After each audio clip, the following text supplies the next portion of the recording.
Helo, Cynan Llwyd ydw i, a fi yw pennaeth gweithredol Cymroedd Cristnogol Cymru, a nes i wneud gradd yn y Gymraeg yn Ysgol y Gymraeg Prifysgol Caerdydd, dechreuais i nôl yn 2008, ac yn bendant oedd yma astudio Cymraeg ym Mhrifysgol Caerdydd, wir wedi helpu fi yn swydd o ran gallu gyfathrebu yn Gymraeg ac yn Saesneg ar bapur ac ar lafar, a hynny yn hyderus.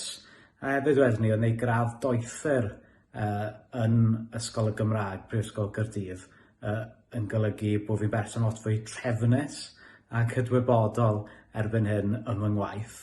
A hefyd, o astudio Cymraeg, astudio llenyddiaeth, a modiwlau llenyddiaeth i blant a sgwennu credigol, rhyddiaeth ddiweddar, barddoniaeth cyfoes.